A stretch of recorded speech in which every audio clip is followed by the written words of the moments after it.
পথে চলছেন আর দ্বিতীয় কোনো পথ নাই। বাঁধ ভেঙে গিয়েছে, বাঁধ ভেঙে গেছে, এই বাঁধ মেরামত করতে পারবেন না। গুম খুম হত্যা করলে এই বাঁধ আর মেরামত হবে না। যেই বাঁধ ভেঙেছে এই বাঁধ তোমাদেরকে ভাসিয়ে নিয়ে যাবে, বাংলাদেশকে মুক্ত করবে, গণতন্ত্র ফিরে আসবে, জনগণের সরকার ফিরে আসবে ইনশাআল্লাহ। তারেক রহমানের নেতৃত্বে আজকে সমস্ত বাংলাদেশ জেগে উঠেছে। প্রত্যন্ত অঞ্চলে হাজার হাজার মানুষ রাস্তায় নেমেছে। সমস্ত বাংলাদেশের মানুষ সিদ্ধান্ত নিয়েছে আজকে। তারা ভয়ে অস্থির হয়ে গেছে, তাদের মধ্যে নার্ভাসনেস দেখা যাচ্ছে, এটাই স্বাভাবিক। কিন্তু সেই নার্ভাসনেস থেকে, সেখান থেকে মুক্ত হওয়ার পথ একটাই আছে, সেটা হচ্ছে জনগণের মালিকানা ফিরিয়ে দিতে হবে। ওই পথের শেষ নাই, ওই পথ শেষ হবে না যতক্ষণ না বাংলাদেশের মানুষ তার মালিকানা ফিরে না পাওয়া যায়, ততক্ষণ এই আন্দোলন অব্যাহত রাখবে। বক্তৃতা দেওয়ার কোনো ভাষা নাই। মানসিক অবস্থা বাংলাদেশের মানুষের এমন জায়গায় এসে দাঁড়িয়েছে, প্রতিনিয়ত রাষ্ট্রীয় পুলিশ বাহিনীকে ব্যবহার করে বাংলাদেশের নাগরিকদের উপর।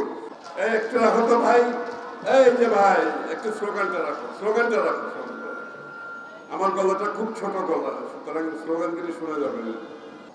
একটি রাষ্ট্রে যখন পুলিশ বাহিনী, যাদের সাংবিধানিক দায়িত্ব হচ্ছে রাষ্ট্রের জনগণকে রক্ষা করা, যাদের সাংবিধানিক দায়িত্ব হচ্ছে রাষ্ট্রের জনগণকে, জনগণের নিরাপত্তা দেওয়া, যাদের সাংবিধানিক দায়িত্ব হচ্ছে বাংলাদেশের নাগরিকের সাংবিধানিক গণতান্ত্রিক রাজনৈতিক অধিকার সুরক্ষা করা, সেই পুলিশ বাহিনীকে ব্যবহার করে তারা সেই জনগণের উপর, সেই নাগরিকের উপর প্রতিনিয়ত পুলিশ বাহিনীকে ব্যবহার করে, পুলিশ বাহিনী বললে ভুল হবে, পুলিশ বাহিনীর একটি অংশকে ব্যবহার করে।